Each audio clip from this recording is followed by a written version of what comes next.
Саламатсыңдар балдар? Саламатсыздар. Бүгін сыныпта балдар кім кезекші? Кезекші оқушылар. Сабақта кім бар, кім жоқ? Сабақтан 18, білгені 17. Әуесбек Саят жоқ. Әуесбек Саят, отыра ғой. Әуесбек Саят.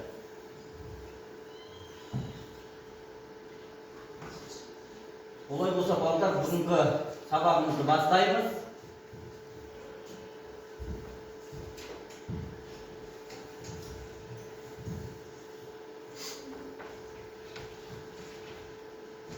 Көңіл күйлеріңіз қалай балдар? Өте жақсы. Олай болса, көңіл күйлеріңіз жақсы болса, алдыңғы сабаққа оралайық балдар. Үй тапсырмасын сұраймыз. Үй тапсырмасы. Қазақстан Республикасының тәуелсіздігі туралы заң қашан жарияланды? Кім айтады балдар? Арайым айтады. 1991 жылы 16 желтоқсанда. Өте керемет, дұрыс, отыра ғой. Екінші сұрақ. Заңның 3-ші тарауында Қазақстан Республикасының мемлекеттік билік органдары туралы не айтылады? Кім айтады балдар? Кім айтады? Көркем айтады. Сот пен Қазақстан Республикасының жоғары соты мен жоғары адвокаттың атқаратын маңызды. Дұрыс. Үшінші сұрақ. 1991 жылдың 1 желтоқсанында өткен бүкіл халықтық сайлау нәтижесінде Нұрсұлтан Әбішұлы Назарбаев халықтың қанша пайыз дауысын жинады? 1991 жылдың 1 желтоқсанда өткен бүкіл халықтық сайлау нәтижесінде Нұрсұлтан Әбішұлы Назарбаев халықтың 98,78% дауыс жинап, Қазақстан Республикасының президенті атанды. Өте керемет. Олай болса, төртінші сұрақ, термин сұрақтар. Мынау делимитация дегеніміз не? Кім айтады? Делимитация. Айта ғой. Кім? Нұрай айта ғой. Делимитация дегеніміз көрші мемлекеттер арасындағы шекараны ресми түрде анықтау. Дұрыс.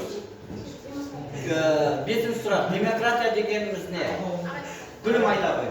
Халық билігі, яғни мемлекеттің барлығын атқаратын органдарды халықтың өзі. Өте дұрыс. Келесі сұрақ, дипломатия дегеніміз не? Дипломатия. Дипломатия. Аяулым айта ғой. Саясатын жүргізетін құралы және әскери ғана емес, тәжірибелік іс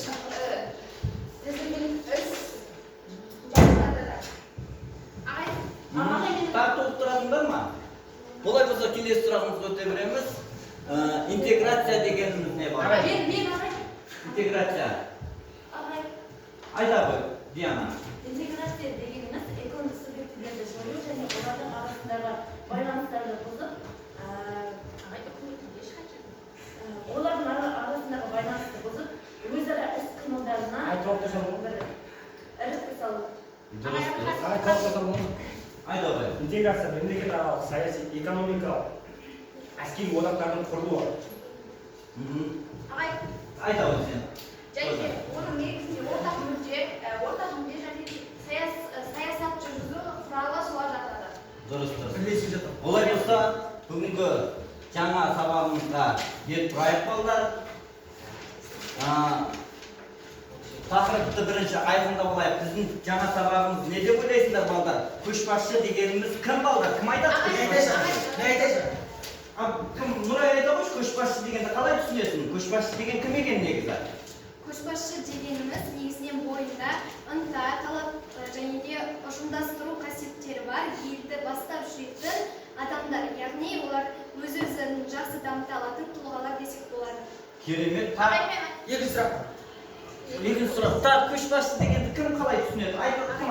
Тоғжан айта қойшы. Көшбасшы деген жауапкершілікті түсіне алатын және де әрбір істі өзінің ойымен алға қарай, өзінің қатарластарын алға қарай сүйреп, биік шыңдарға жетелейтін адам және де ол адам бізде Нұрсұлтан Әбішұлы Назарбаев деп ойлаймын. Керемет. Мына жерде көшбасшыны қай адам деп ойлайсың? Мына жерде тұрған. Туыстап тұрған адамды көшбасшы деп болады. Мына жерде. Дұрыс, керемет. Олай болса, екінші сұрақ. Көшбасшының бойында қандай қасиеттер болу керек? Ерасыл айта қойшы енді. Қандай қасиеттер болу керек? Көшбасшының бойында жауапкершілік, жанында адамдар қорғап жүру. Керемет. Тағы кім толықтыратын бар ма? Гүлім айта қойшы. Көшбасшының бойында ақылдылық болу керек, ұйымдастырушылық, жауапкершілік және де тәртіп, әдеп, тәрбие болу керек. Керемет. Кән Абдулла айта қой. Көшбасшының бойында батылдық қасиет болу керек, және бір топтың басын біріктіріп ұстап отыру оңай емес. Ол біріншіден сабырлы болу керек, екіншіден өз командасына қамқор болу керек. Өте керемет. 21-ші ғасырдың көшбасшысы деп кімдерді айтар едіңдер балдар? 21-ші ғасыр. Иә, 21-ші дәл осы заманның көшбасшысы деп кімді айта аламыз? Мұхтар Шахар. Кән айтшы Нұрай. Менің ойымша, ақын Мұхтар Шаханов ең біріншіден тұңғыш президентіміз Нұрсұлтан Әбішұлы Назарбаев, онан соң спорттағы және де өнер жолындағы аға әпкелеріміз және де тағы басқа. Керемет. Бүгінгі сабақтың тақырыбын не деп ойлайсыңдар енді балалар? Қалай ойлайсыңдар? Бүгінгі сабақ қандай болуы мүмкін? Көшбасшысы Нұрсұлтан Әбішұлы. Көрейік, керемет. Міне бүгінгі сабақтың тақырыбы Нұрсұлтан Әбішұлы Назарбаев, Қазақстан Республикасының тұңғыш президенті. Зерттеу сұрағы: саяси көшбасшының мемлекет тарихының бетбұрысты кезеңдеріндегі рөлі қандай болды? Оқу мақсаты, яғни осы мақсатқа жетуіміз керек. Тәуелсіз мемлекеттің қалыптасуындағы ұлт көшбасшысы Назарбаевтың рөліне баға беру балдар. Олай болса, бейне баян сендерге ұсынамын. Тыңдайық.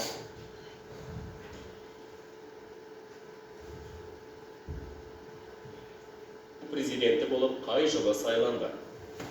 Республика өз тәуелсіздігін жариялағаннан кейін мемлекет басшысын сайлау заңды.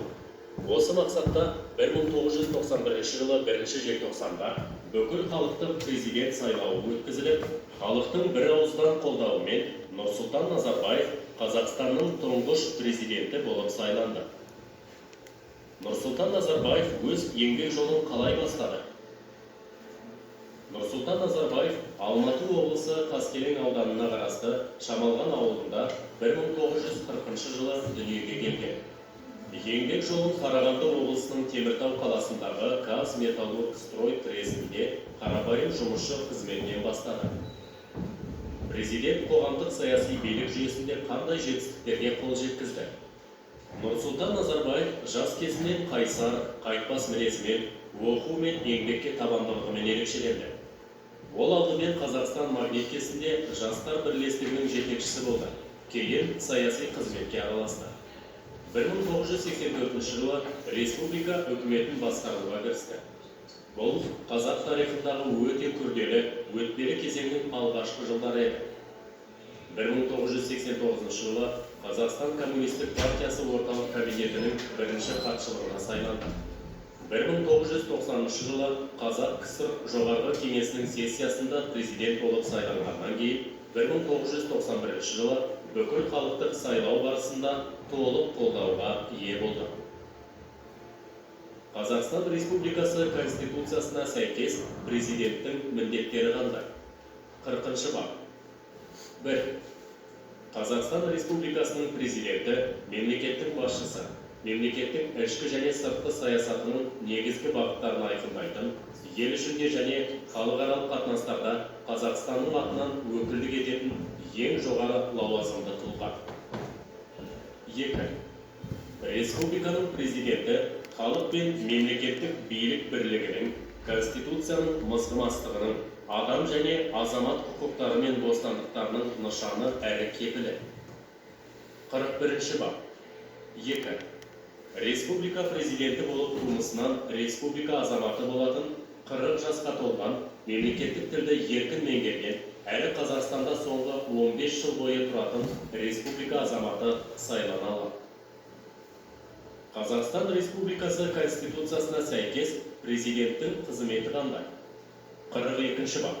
1. Қазақстан Республикасының президенті Қазақстан халқына адал қызмет етуге, Қазақстан Республикасының Конституциясы мен заңдарын қатаң сақтауға, азаматтардың құқықтары мен бостандықтарына кепілдік беруге, Қазақстан Республикасы президентінің өзіме жүктелген мәртебелі міндетін адал атқаруға салтанатты түрде ант етемін деп халыққа ант беріп, өз қызметіне кіріседі. 43-ші бап. 1. Қазақстан Республикасы президентінің өкілді органының депутаты болуға, өзге де ақы төленетін қызметтерді атқаруға және кәсіпкерлік қызметпен айналысуға құқығы жоқ.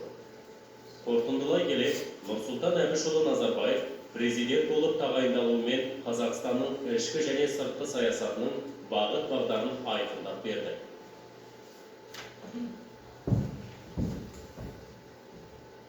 Олай болса, балдар, бейнебаянды тыңдадық, елбасы жайында айтылды. Ендігі сендерге тапсырма.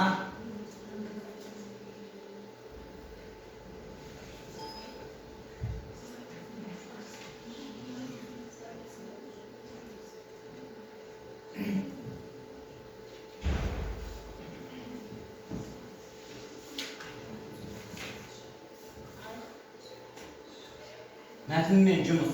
Яғни кітапты ашамыз барлығымыз. 37-38 параграфты оқимыз, 5 минут уақыт беремін, сендерге жұптық жұмыс жасайсыңдар.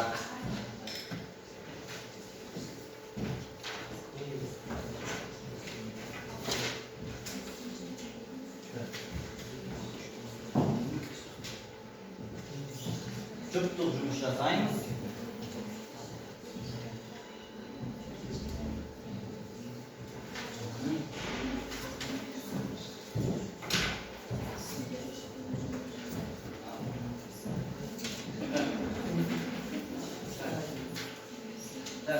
Барлығымызға жетті ғой жұмысы?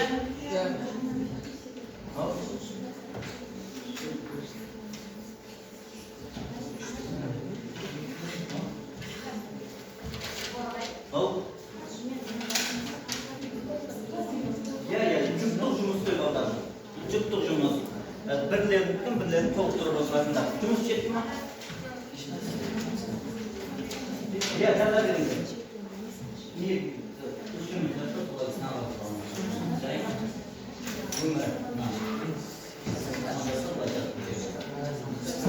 Жұмыс жетсе онда балдар, 5 минут уақыт сендерге.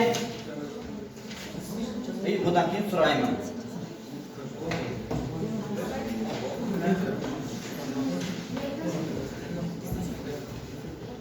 Тапсырманы орындаймыз балдар.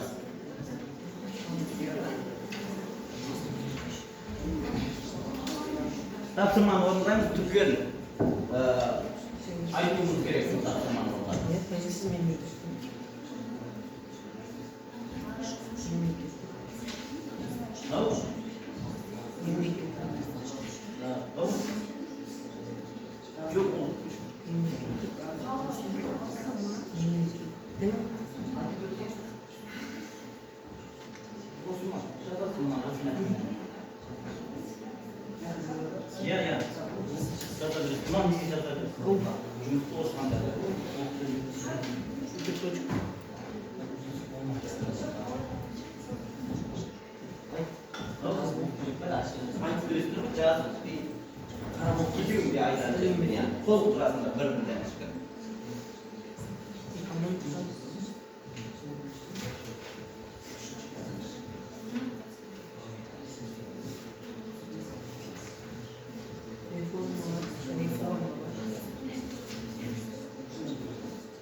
Енді мынау түскен жоқ қой.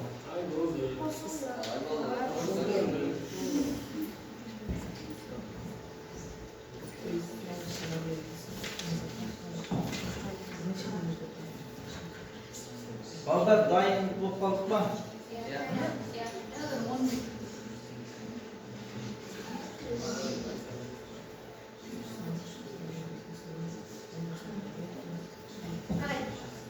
Айта ғой.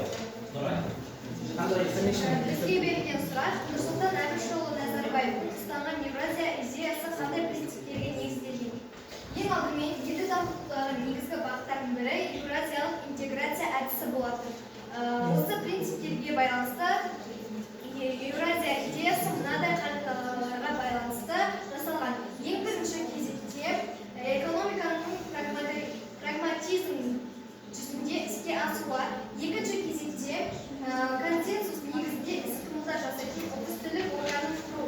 Бүгінгі күні осы бастама арқылы бірлестіктер тәжірибесінде табысты қолданылатын көптеген бастамалар және іс-шаралар атқарылып жатыр.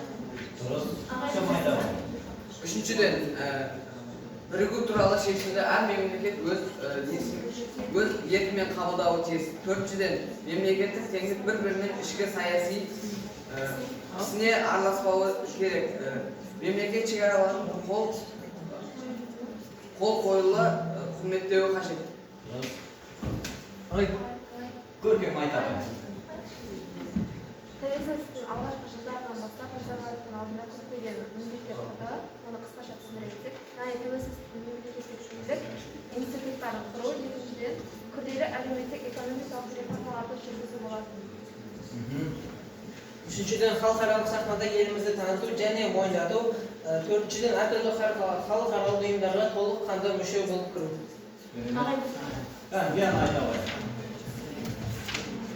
Бізге берілген тақырып тәуелсіздіктің алғашқы жылдары елбасы Нұрсұлтан Назарбаев Әбішұлының алдында қандай мәселелер туындады? Тәуелсіз мемлекетіміздің билігін институтын құру. Күрделі әлеуметтік экономикалық реформаларды іске асыру.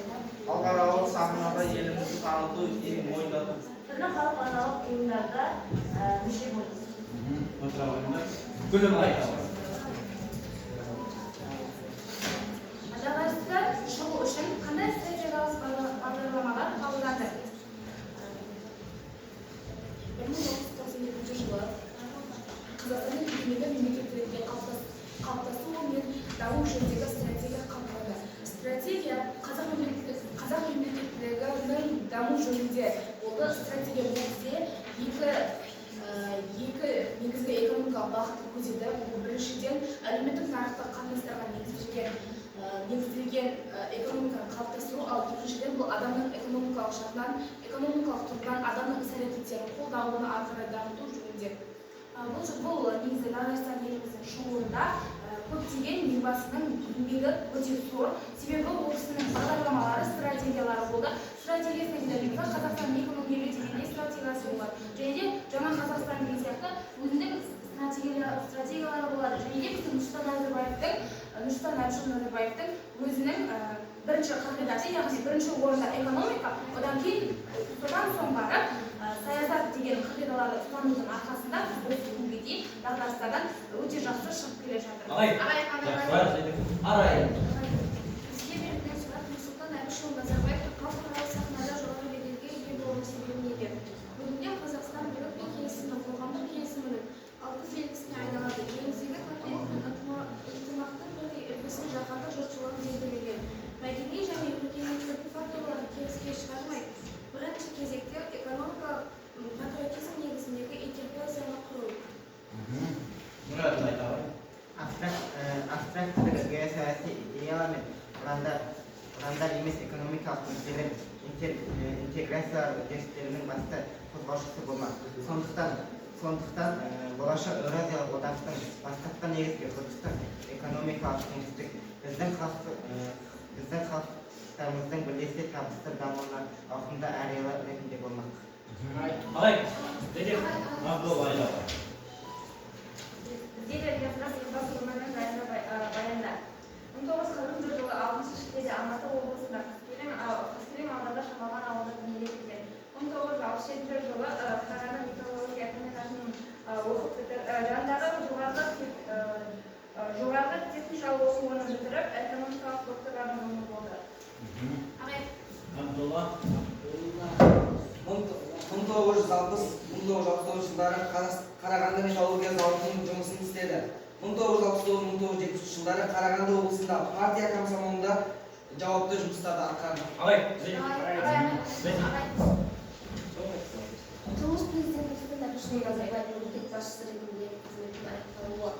2019 жылы 19 наурызда Қазақстан Республикасының тұңғыш президенті Нұрсұлтан Әбішұлы Назарбаев халыққа арналған үндеуінде Қазақстан Республикасының президенті жөніндегі өкілеттігін тоқтатуын жариялады. Нұрсұлтан Әбішұлы Назарбаев тұңғыш президентіміз елбасы заңына сәйкес келді. Сол себепті Нұрсұлтан Әбішұлы Назарбаевты Нұр Отан партиясы өзінің қызметін жалғастыруға мүмкіндік берді.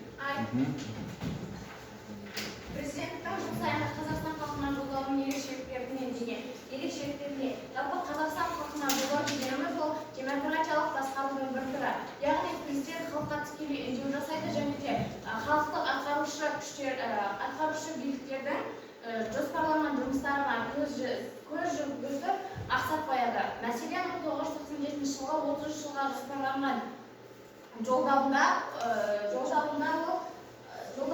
жалпы мақсаттар мен міндеттер жайлы сөз қозғады.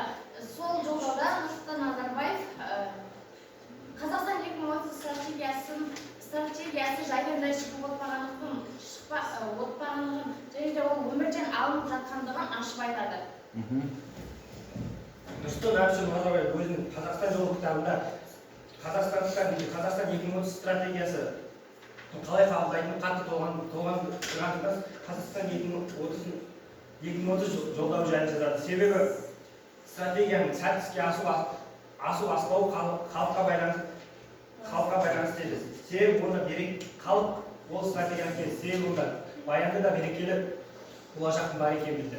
Және де одан кейінгі жыл сайынғы жолдаулар дәл осылай бір келкі өтіп отырды. Және де ол жақта айтылған мәселелерді ең алдымен Нұрсұлтан Назарбаев өткен жылға қорытынды жасайды және де жетістіктерге тоқталады, шешілетін мәселелерді айтады. Олай болса көркем Айбекті бағалаймыз. Бірінші тапсырмаға 5 балдық жүйе қойылады максимальный. Қанша мен бағалаймын көркем Айбекті? 5.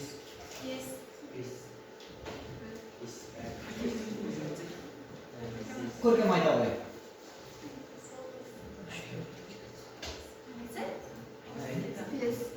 Айбек. Айбек көркемді.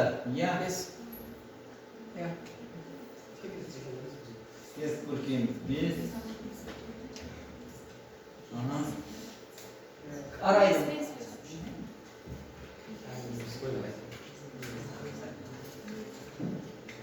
Арайым 5. Нұрат қанша?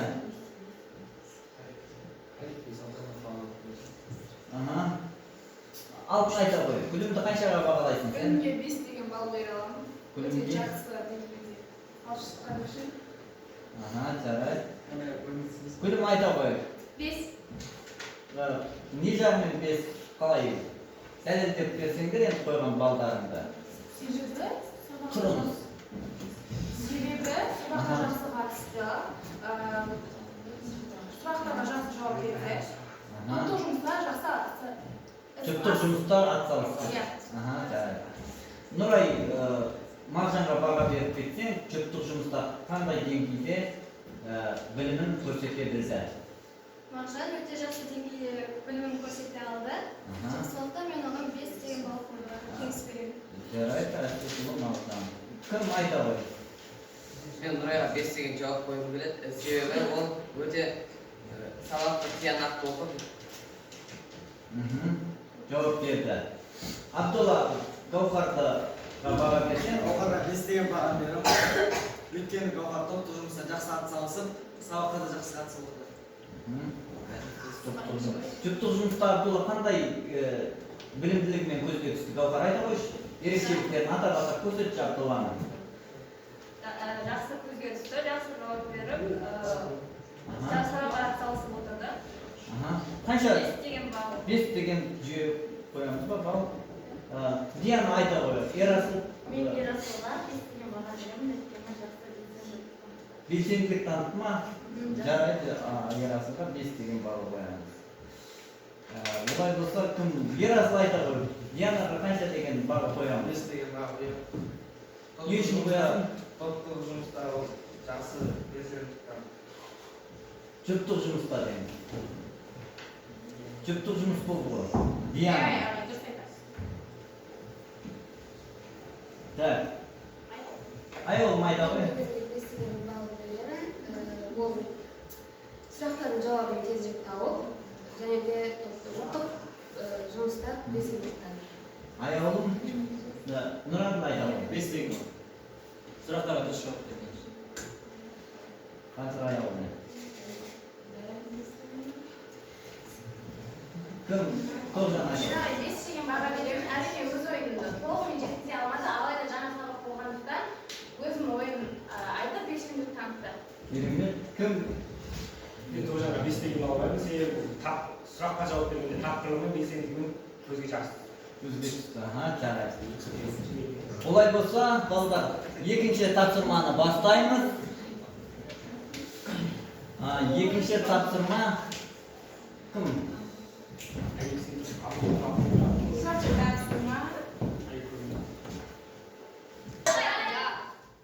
Олай болса, балдар, келесі тапсырмамыз қызықты сегіздік деп аталады. Бұл ұяшықта осы тақырыпқа байланысты жазылған сұрақтар бар. Онда олай болса, осы сұрақты көрейік балдар. Мен таңдасам ол ма? Маржан айта қойшы, қай ұяшықты таңдар едің? 6-ның. 6. Сол жақтағы қалды ма? Онда сұрақты көрейік. Нұрсұлтан Әбішұлы Назарбаев 1984-1989 жылдары атқарған қызметі. Қандай қызмет атқарды? Жоғарғы кеңестің хатшысы болған. Жоқ, кім айтады? Кім толықтырады? Алтын айта қой. Қазақстан КСР Министрлер Кеңесінің төрағасы болды. Дұрыс. Қазақстан қызмет Қазақ КСР Кеңестер Министрлер Кеңесінің төрағасы қызметін атқарған екен. Қазақ КСР Министрлер Кеңесінің төрағасын атқарған екен. Ағай, мен таңдасам ол ма? Қай ұяшықты таңдайсың? 10-шы ұяшықты. 10-шы, оң жақ, сол жақ, орта. Оң жақ. Оң жақтағы. Норман? Ортасында. Осы ғой, Иә. Нұрсұлтан Әбішұлы Назарбаев 1984-1991 жылдары атқарған қызметі. Қазақстан Кеңес партиясының партия отарының ең бірінші хатшысы болған. Қазақ КСР Кеңестер партиясының бірінші Хатшысы болған. Тағы айтатындар бар ма? Отыра ғой.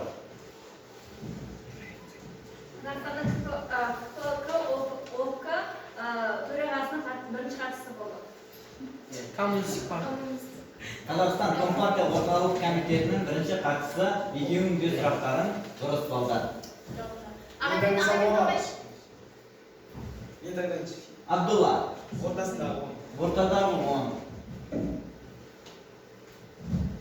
Мен бұлай түсірейікші осыны, ше? Артта қойып деп айтып қалайын.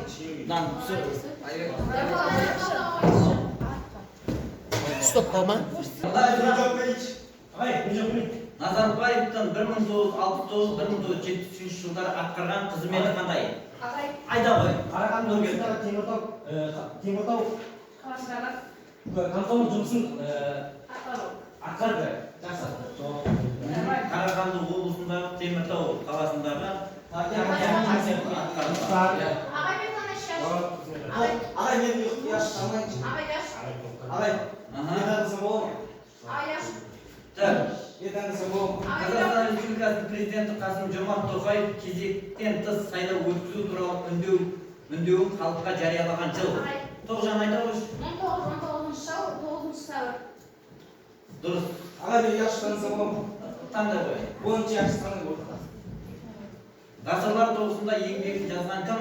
Нұрсұлтан Әбішұлы Назарбаев. Дұрыс. Олай болса балдар, сұрақтар болды осымен. Бүгінгі сабаққа кері байланыс беріп кетсеңдер.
Олай болса үйге тапсырма, Нұрсұлтан Әбішұлы Назарбаевтың еңбек мен рөлін бағалау, кем дегенде 3 дәйек келтіру балдар.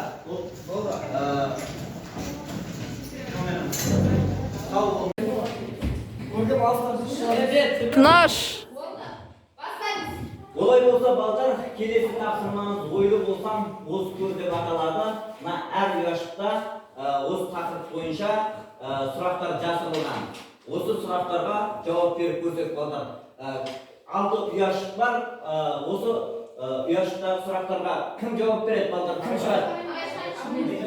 Арай. Кім? Абдулла. Гаухар, Нұрай. Напардан кім? Әбілхайыр. Тоғжан шығыңдаршы.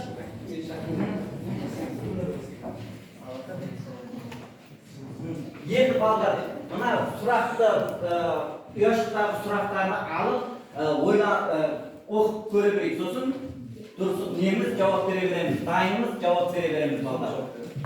Барлығын қалайық, кез келген ұяшықтан. Арай айта қойшы, дайын болса. Қазақстан мемлекетінің тұңғыш президенті Нұрсұлтан Әбішұлы Назарбаевтың қағидасы.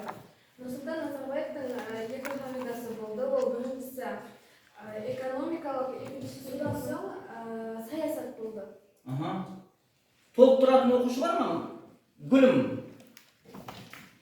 Егер бұл мен бұл қағиданы толықтыра кететін болсам, бұл қағида негізінен біздің Қазақстанда өтпелі кезеңдердегі қиындықтардан құтқара білді.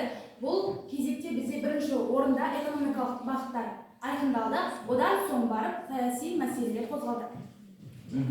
Дұрыс. Кім жауап береді? Елбасының стратегиясы елді дамытуда екі негізгі экономикалық бағытты көздеді. Олар қандай? олар екі экономикалық бағытты көздеді. Біріншісі әлеуметтік қарым-қатынастар экономикасын дамытты, ал екіншісі адамның отбасылық тұрғыдан жақсы қарым-қатынасын экономиканы дамытуды көздеді. Идеология саласында қандай 4 бағыт айқындалды? Идеология саласында 4 бағыт айқындалды. Біріншісі ұлтаралық келісім, екіншісі ұлттық бірлік, үшіншісі Қазақстандық қоғамда модернизациялау идеологиясы, және де қоғамдағы басқа діндерге құрметпен қарау және де діни ұстанымды қалыптастыру. Жақсы. Нұрай айта ғой. Экономикалық интеграция дегеніміз не? Экономикалық интеграция дегеніміз бұл тұрақты қарым-қатынастар негізінде көрші мемлекеттер арасындағы экономикалық бірігу, яғни халықаралық экономика мен саясат бағыттарындағы ортақ мүдде үшін іс-шараларды жүргізу. Республикада саясат және экономика салаларында 4 бағыт енгізілді.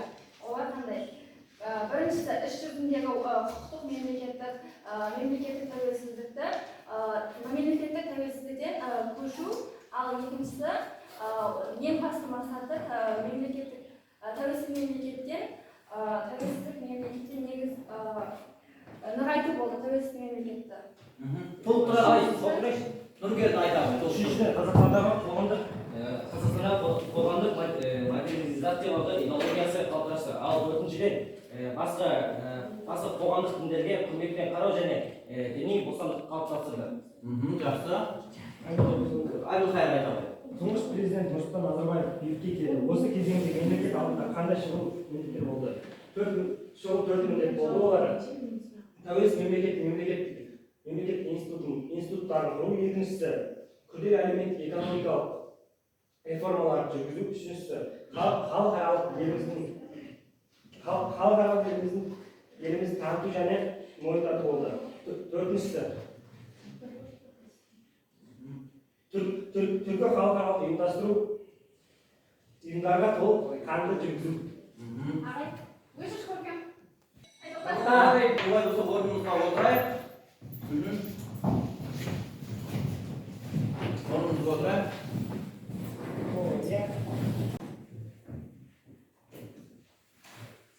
Ал балалар, келесі тапсырмамыз олай болса, ойы болсам осы көр деп аталады. Мына әр ұяшықта сұрақтар жасырылған. Осы сұрақтарға жауап беріп көрейік. Кім шығарды тапсырған балалар?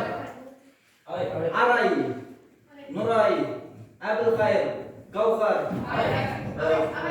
Кім? Тоғжан шығыңдар? Жауап беріп көрейік сұрақтарға. Кез келген қалаған ұяшықтарынан өздерін сұрақ жасырылған, осы ұяшықтан сұраққа алып көріңдер, соған жауап беріп көрейік балалар. Алыңдар балалар.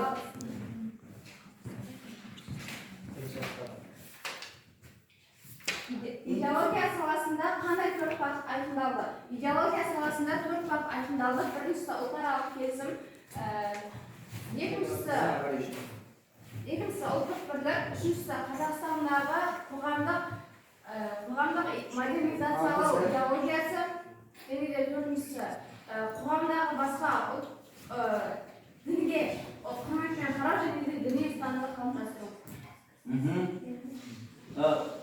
Сұрақты ала білейік, ойланып тұрайық, барлығымыз алайық, әр ұяшықтан сөйтіп ойланып жауап берейік балдар. Арай айта ғой.